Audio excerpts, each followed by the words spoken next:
લો ખેડૂત મિત્ર, તમારી પર્સનલ ડિટેલ નહીં બોલતા, બીજા માણસોને ઉપયોગી થાય એટલે આપણે યુટ્યુબમાં મૂકતા હોય છે. એટલે પર્સનલ ડિટેલ બોલ્યા વગર તમે પૂછો, તમારે શું પૂછવું છે?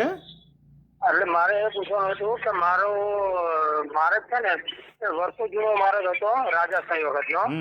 અને બે ખેડૂત બદલાણા એમને કોઈ ના ન પાડી હાલવાની. આ બીજો ખેડૂત છે ને એ 3.5 વર્ષથી એને જાણે રાખ્યું છે ને એને ના પાડી દીધી, અહીંથી તમારે ચાલવાનું નહીં ગયા. કેટલો સમય થયો આ વાતને?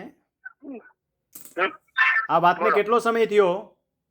આ વાતને 2 વર્ષ થઈ ગયા છે. એટલે પહેલા 2 વર્ષે તમે મને પૂછો, સમજો, મામકોટની અંદર જવું હોય તો તરત તાત્કાલિક ચટમંગની પટ વ્યા છે.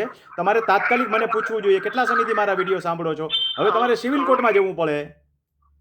મેં તો હમણાં 1 મહિનાથી તમારો વિડીયો જોવા માંડ્યો હું. તો દુઃખી તમે વધારે થાશો.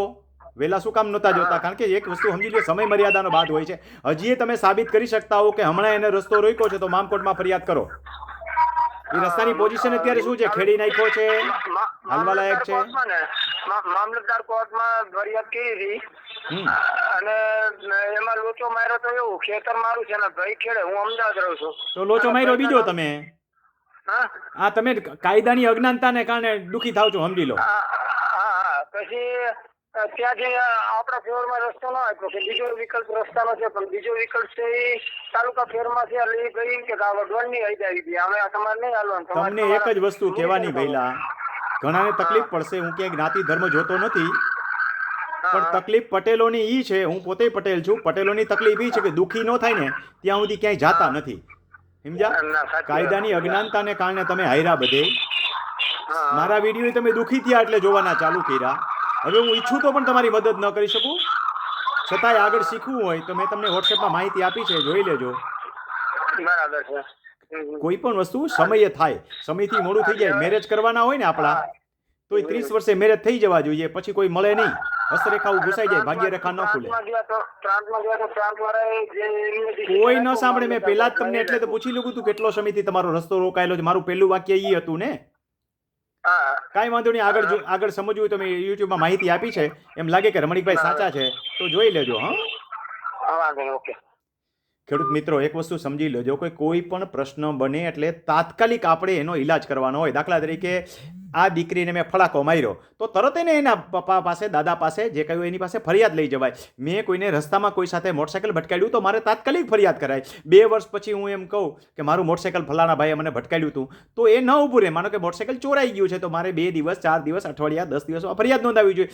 2 વર્ષ પછી હું ફરિયાદ કરવા જાઉં કે મારું મોટરસાઇકલ ચોરાઈ ગયું, તો જેમ તમારો કેસ નબળો પડે એવો જ મામકોટની અંદર છે કે તમે તમારી હુકુમત છે ગુમાવી ચૂકો છો. અને એટલે જ આવા કંઈ પણ પ્રશ્ન હોય, હવે આ દાખલા તરીકે આ પ્રશ્ન છે, આનો જવાબ મેં ઓછામાં ઓછો 50 થી 60 વિડીયોમાં અપાઈ ચૂક્યો છે. એટલે તમે જો પહેલો જ વિડીયો સાંભળતા હો તો તમને એમ થાય કે મારે ઘણા બધા પ્રશ્નો છે. પ્રશ્ન પૂછવા માટે થઈને સૌ પ્રથમ તો યુટ્યુબમાં જવાનું છે. રમણીકભાઈ કોટડિયા વિડીયો નામની ચેનલ જુઓ. એમાં દરેક પ્રશ્નોનું મેં ટાઇટલ આપેલું છે, એટલે તમને તમારા પ્રશ્નોના જવાબ આરામથી મળી જશે. તેમ છતાં પ્લેલિસ્ટ આપેલું છે. ઉપરાંત જે તાલીમ કેમ્પ ચલાવું છું એના બધા વિડીયો બેઠા બેઠા મૂકું છું. કમાવા માટે નથી કરતો, નકર કોઈ વિડીયો ન મૂકે. બેઠા બેઠા વિડીયો મૂકું છું. અને એના માટે એ જોયા પછી તમને કાંઈ પ્રશ્ન હોય ને એમાં તમારો જવાબ ન હોય તો 9898 વાળો નંબર તમને યુટ્યુબમાંથી મળી જશે. અને એમાં પ્રશ્ન વોટ્સએપમાં મને પૂછવાનો છે.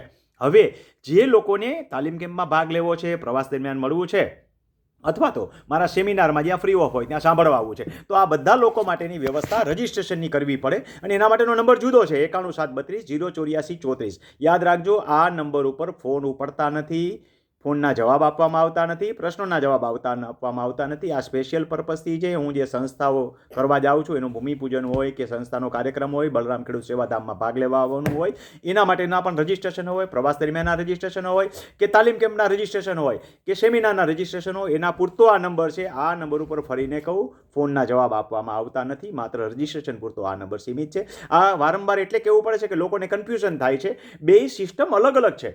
પ્રશ્નના જવાબ આપવાની સિસ્ટમ યુટ્યુબમાં જઈ ફરીને કહું, સમજાવું કે એમાં ટાઇટલ આપેલા છે, પ્રથમ તમારે જોઈ લેવાના. પ્લેલિસ્ટ આપેલું છે, એમાં જઈને તમારે જોઈ લેવાનું. લગભગ તમારા પ્રશ્નો જવાબ મળી જશે. છતાંય ન મળે તો એમાંથી તમને મારો 9898 વાળો નંબર મળશે. એમાંથી તમારે મને વોટ્સએપથી પ્રશ્ન પૂછવાનો છે. આશા રાખું છું કે આ રીતે તમે મારી સેવાનો લાભ લેશો